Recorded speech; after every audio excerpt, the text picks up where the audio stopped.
नमस्कार, मैं हूं आपके साथ अनुष्का और आप देख रहे हैं तक्षित न्यूज। एक विवाहिता ने फांसी लगाकर आत्महत्या कर ली। महिला ने एक सुसाइड नोट छोड़ा जिसमें उसने अपने 4 साल के बेटे की पढ़ाई को लेकर चिंता जताई है। घटना विजयनगर थाना क्षेत्र के स्कीम नंबर 54 की है। यहाँ रहने वाली टीना तोमर नामक महिला ने फांसी लगाकर आत्महत्या कर ली। टीना के पति यश बैंक में डिप्टी मैनेजर हैं और मूलतः खरगोन के रहने वाले हैं। इसका 4 साल का बच्चा भी है जो स्कूल गया था, जबकि पति जॉब पर गए थे। तब टीना ने फांसी लगा ली और आत्महत्या कर ली। जी, आज एक विजयनगर थाना क्षेत्र में स्कीम नंबर 54 में एक नवविवाहिता मर्द का मामला सामने आया है।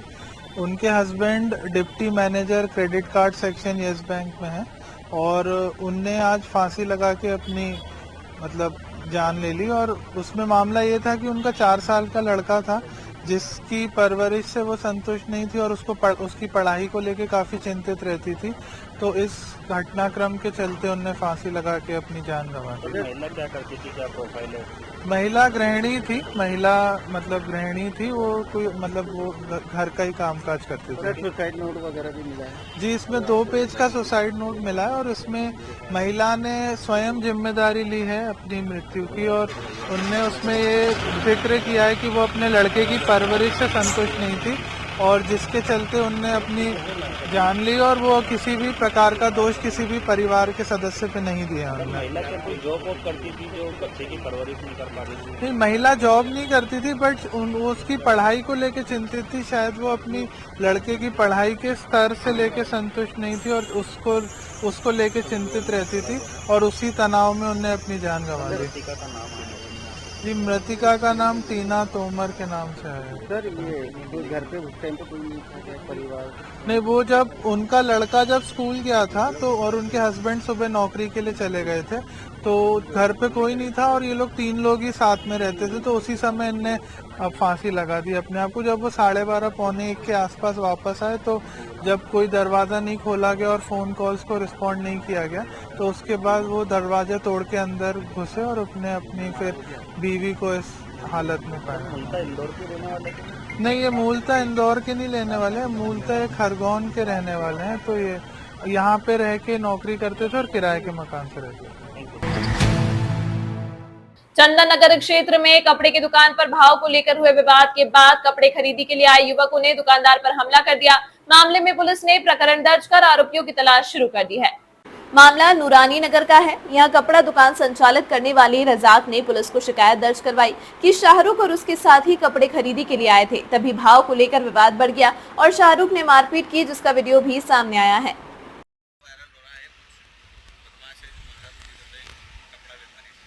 हाँ, एक रिपोर्ट हुई है थाने पे। एक फरियादी ने सूचना दिया है कि उसकी जो दुकान नूरानी नगर में एक शॉप है कपड़े की, कुछ ग्राहक उसकी दुकान पे आए थे और जो कीमत को लेकर उनमें विवाद हुआ और विवाद के बाद दोनों पक्षों में झगड़ा हुआ है। प्रकरण दर्ज किया जा चुका है। आरोपी की तलाश की जा रही है, जल्दी कार्रवाई की जाएगी। ये मुख्यतः जो फरियादी ने रिपोर्ट लिखी है उसके आधार पर 3 आरोपी बने हैं और जो भी जैसे भी तथ्य हैं उसके हिसाब से आगे कार्रवाई की जाएगी। फरियादी जो कपड़ा दुकान का जो मालिक है रजा वो फरियादी है और शाहरुख और उसके पिता और एक कोई अन्य दोस्त है उसका इमाम करके, उनके खिलाफ रिपोर्ट दर्ज हुई है। ये 294, 323, 506 मारपीट और जान से मारने की धमकी, अश्लील गाली गलौज की प्रकरण दर्ज किया गया है। नहीं, प्रकरण दर्ज हुआ है, टीम हमारी भेजी गई है। जैसे आरोपी मिलते हैं उनके खिलाफ सख्त कार्रवाई की जाएगी। ये वीडियो अभी बात सामने नहीं है, ये वीडियो हमारे सामने नहीं है कि वीडियो में अगर कोई चाकू जैसी कोई घटना होती है तो उसके खिलाफ भी विधिवत कार्रवाई की जाएगी। कनाड़िया क्षेत्र में रहने वाली महिला कारोबारी को उसके पूर्व के परिचित द्वारा धमकाने और धर्म परिवर्तन करने के लिए दबाव बनाने का मामला सामने आया, जहां पुलिस ने महिला की शिकायत पर मामला कायम कर लिया है। आरोपी ने महिला को गोली मारने की धमकी भी दी थी। पुलिस अब आरोपी की तलाश कर रही है। पीड़िता ने पुलिस को बताया कि उसकी साजिद नामक युवक उसका पूर्व परिचित है।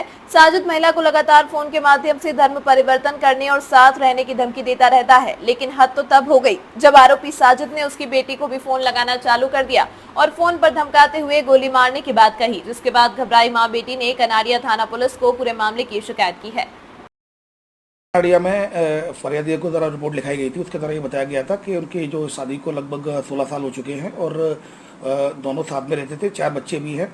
फिर 2021 से ये दोनों अलग रहने लगे। फिर इसके बाद पति इसकी मारपीट करता है और बार बार आकर बच्चों को परेशान करता है और पैसे मांगता है और धर्म परिवर्तन के लिए भी दबाव डालता है। तो इस आधार पर आरोपी सादिक के खिलाफ थाना कनाड़िया में 384, 294, 506 और मध्य प्रदेश धार्मिक स्वतंत्रता अधिनियम 3 की धारा 3(5) के तहत केस रजिस्टर किया जाकर आरोपी को गिरफ्तार कर लिया गया है। सर, गोली मारने की भी कुछ धमकी दी गई थी? इसमें इसको जान से मारने की धमकी दी गई थी। इसमें 506 और 294 की धाराएं भी लगी हैं और इसमें बच्चों को परेशान करता था और अवैध वसूली करता था, ब्लैकमेल करके 384 भी धारा लगी हुई है। और इसके अलावा इसमें जो धर्म परिवर्तन के लिए दबाव डालता था, इस पर से मध्य प्रदेश धार्मिक स्वतंत्रता अधिनियम के धारा 3(5) के तहत केस रजिस्टर किया जाकर आरोपी को गिरफ्तार किया गया है।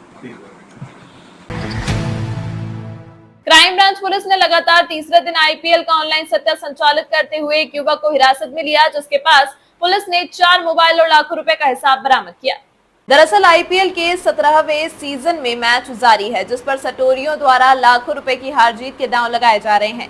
इंदौर की क्राइम ब्रांच पुलिस ने अलग अलग थाना क्षेत्रों में 3 जगह कार्रवाई की है। वहीं मंगलवार देर रात पंजाब और सनराइजर हैदराबाद का मैच जारी था, जिस पर लाखों रुपए का दांव लगाया जा रहा था। क्राइम ब्रांच को सूचना मिली थी कि एरोड्रम थाना क्षेत्र के एक घर में ऑनलाइन सट्टे के दांव लगाए जा रहे हैं, जिस पर क्राइम ब्रांच और एरोड्रम पुलिस ने छापेमार कार्रवाई की, जहां पुलिस को मौके से 4 मोबाइल और लाखों रुपए का लेन देन का हिसाब भी बरामद किया। एरोड्रम के तहत जैसा कि आपको विदित है, इंदौर पुलिस कांस्टेबल लगातार जो आईपीएल का जो सीजन 17 चल रहा है उसमें लगातार धरपकड़ जारी है, जो कि ऑनलाइन सट्टा चला रहे हैं।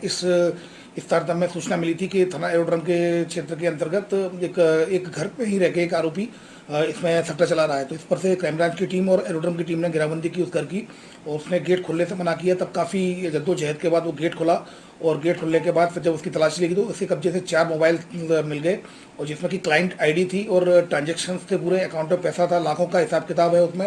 और 50 के करीब उसकी क्लाइंट आईडी थी, जिनको कि क्लाइंटों को आईडी देकर उसके कस्टमर के रूप में उनको खिला रहा था। इसके अलावा टीवी थी। कल जो मैच चल रहा था वो SRH वर्सेज पंजाब किंग्स 11 के बीच मैच था, जिसमें ये ऑनलाइन सट्टा खिला रहा था। कपिल राठौर को फिलहाल हिरासत में ले लिया गया। 4 मोबाइल उससे जब्त कर लिए गए हैं। मोबाइल में लाखों का हिसाब किताब है। लोटस जो 365 की वेबसाइट थी इसके पास और उससे ऑनलाइन सट्टा खिला रहा था। तो इसमें फिलहाल गैम्बलिंग एक्ट के तहत केस रजिस्टर कर लिया गया है। इंदौर में भी चल रहा था कि बाहर भी संचालित था? ये अभी फिलहाल जो क्लाइंट आईडी है, क्लाइंट आईडियों का पता लगा रहे हैं। इंदौर के बाहर की भी कुछ आइडिया हैं तो उसमें पता लगाया जा रहा है। तमाम महत्वपूर्ण खबरों के लिए देखते रहिए तक्षशित न्यूज।